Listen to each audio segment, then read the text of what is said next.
Hey, this is Shane Hips with the Home Pros Radio Show. Not only am I a contractor, I also work in the real estate industry. If you own or operate a real estate brokerage that you're considering stepping away from, or if you're planning your retirement, give me a call so we can discuss how to keep your cash flow coming to you. Don't let all of your hard work fall by the wayside.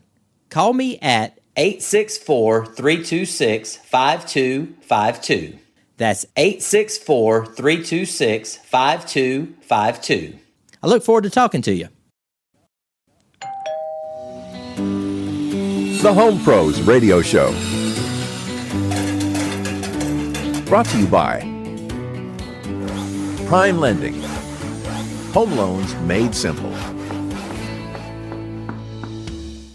Welcome to the Home Pros Radio Show, the premier resource for the well-informed homeowner. With over 30 years of combined home inspection and renovation experience, your hosts, Tommy Donovan and Shane Hips, help you stay on top of your home improvement and home maintenance needs. Visit homeprosradio.com to access the trusted product and service providers that are a part of our Home Pros network. Find the Home Pros Radio Show on Facebook and Twitter for regular show updates and additional information on the topics covered on our show.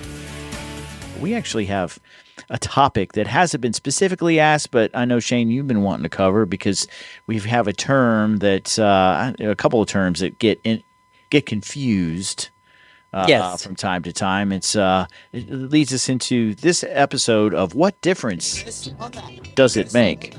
Is it this or that? The choice is yours. You can get with this or you can get with that. What difference does it make? So what is the difference between a humidifier and a dehumidifier?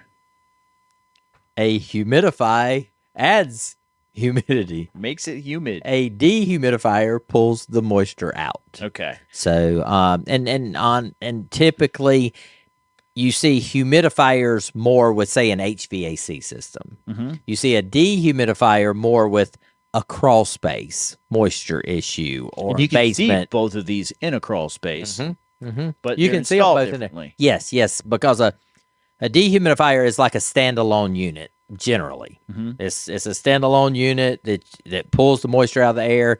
You see it a lot of times in basements, crawl spaces, just places where it's very damp. The dehumidifier a lot of times is tied in with an HVAC system to put more humidity into the air.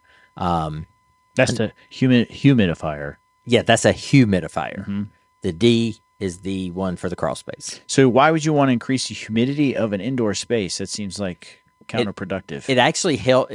There's different things. I think it helps with the air quality. It also, if you think about it, like if you go out in the heat right now, if you go out in say 100-degree weather here and in Arizona, which one's going to feel hotter? It's going to feel hotter here. If it's 100 degrees in both places, it's going to feel hotter here because of the humidity, because of the moisture in the air. So by adding that mist or that moisture in during your heating season, your unit may not have to work as hard because it's actually increasing the humidity in the room as well. I got it. That's if you think about it, that's actually what air conditioning does. If you think Air conditioning pulls the humidity out. Yeah. So, and you mentioned air quality, and I like this idea because a lot of people don't think about this. Is humidity can actually help adding moisture to your indoor air can help with air quality. And how is that? Because particles will go to the humid, adhere to that, and then fall. It makes it easier, fall to the ground, or even make it easier for filters to pick up those. Correct. Whereas you don't have as much stuff floating around in the air. Yeah. So, but yeah, it's one of those. I hear these words like used like they're the same word every now and then. You know, people ask me if I think they need to add a humidifier in the crawl space because it's too hot. I mean, there's too much moisture, and I'm like. So I tell them, it's a dehumidifier that you're talking about, but yes, it could be beneficial. There's pros and cons to all these things. And humidifiers used to be something that I don't really see them on new construction with heating and air systems. Right. But I will, when I do see them, it's usually on older heating and air systems that aren't being used anymore. They like you'd go into a 70s, maybe 80s era homes, and you'll see a thermostat, and then you'll see another humidistat next to it where you can adjust the humidistat. Right. And usually that's where I'll see a humidifier. I think they seem to be really popular on heating and air systems back in the 70s and 80s. They were, and I mean, I know a few years ago, I know some companies that were pushing them, because there still are benefits to them. Yeah. But I know some companies were pushing them, and there's still some of the HVAC companies will recommend them in certain situations if you have like real dry air, or, things like that. It can be if you have beneficial issues with. Even health issues, asthma, things like that. Humidifiers can definitely help with that. Absolutely. Now, dehumidifiers, completely detached from what we just talked about. Correct. That's what we want to clarify is they do the exact opposite. Usually, you're going to find those in basements and crawl spaces. Yes. And they're getting more and more popular. I feel I see them more and more often. They're definitely it's the new train of thought. It's it's gone from the old school way of ventilating crawl spaces, more ventilation, more airflow, and now it's going to more encapsulating and dehumidification. It's just the new way of thinking, the new technology, and I mean, I like the technology. I know there are certain things, like for instance, if the dehumidifier quits working and you don't have any kind of warning, what happens? Because basically you have created a sauna in your crawl space because all your vents are closed off, and now you have that as well. So I mean, but there's different ways of doing that. There you can put conditioned air in the crawl space if it's so there's so many different things. But yeah, the technology and the way that people handle crawl spaces has changed a lot. But yeah, the dehumidifier is the newer way, the way that is being used more and more, and it's going to continue. I think so. Yeah. I don't think it's going to turn around and go back. Hey, this is Shane Hips with the Home Pros Radio Show. I'm looking for a few real estate agents that are considering a change in brokerage. Maybe you're wanting opportunities to make more money. You're possibly just not happy where you are. You could even be a new agent or considering getting into real estate. If any of these sound like you, give me a call at 864-326-5252 so we can discuss some of the options that are available to you. That's 864-326-5252. Talk to you soon. You just have to be careful. And that leads me to this question that we got. Excuse me. I'd like to ask you a few questions. This is a question that I got from a client of mine. And this is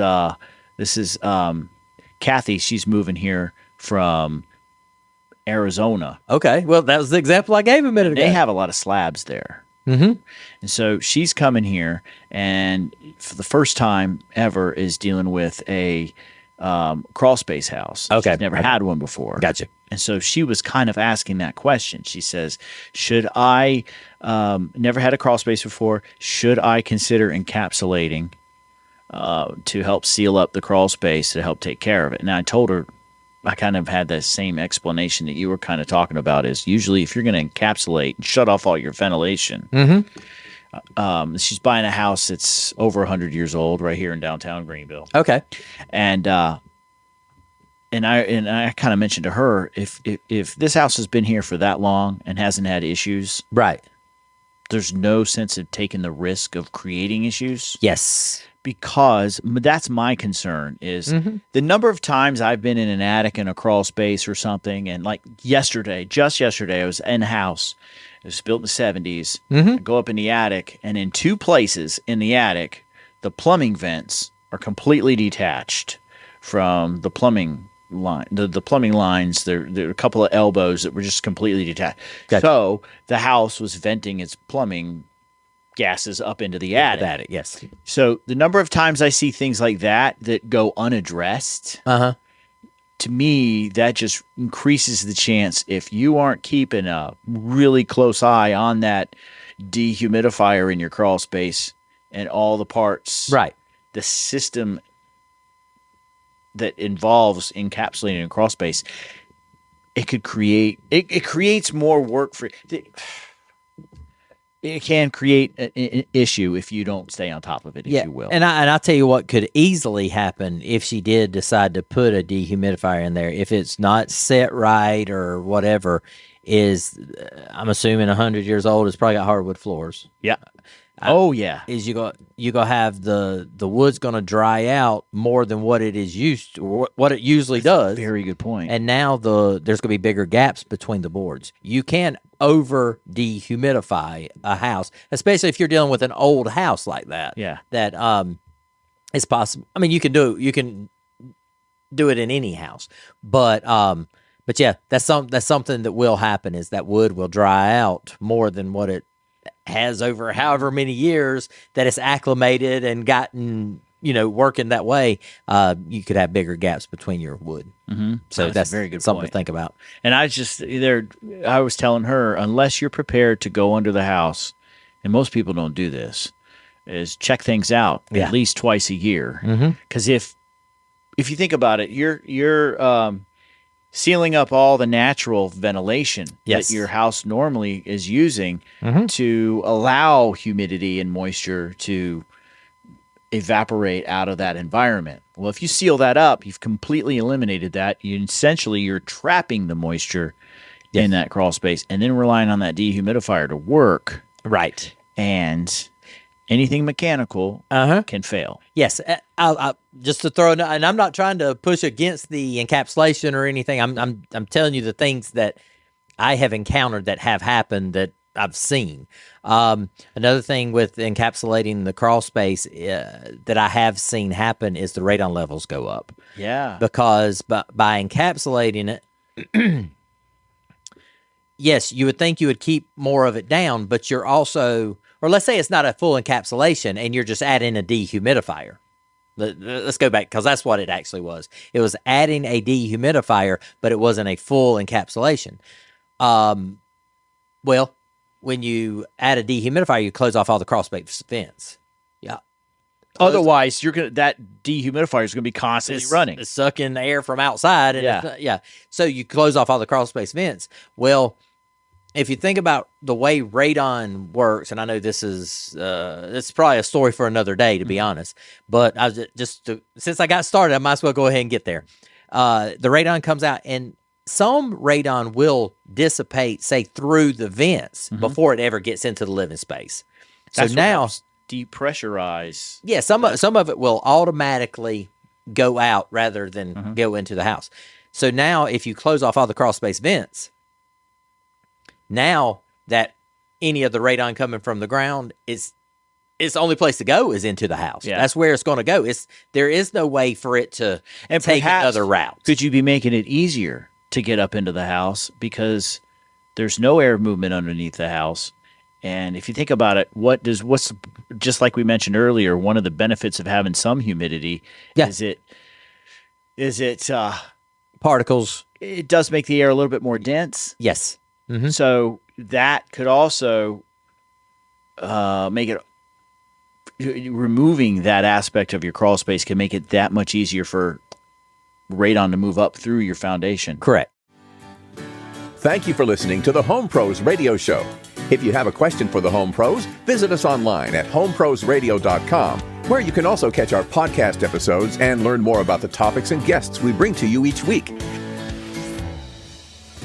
The Home Pros Radio Show is made possible by Prime Lending, RIC Home Inspections, Closing Contractor, Radon Recon, and Carolina Heating Service. If you are a trusted service provider in our area and would like to contribute to the show, send us a message through our Contact Us page at homeprosradio.com. Once again, thanks for listening to the Home Pros Radio Show.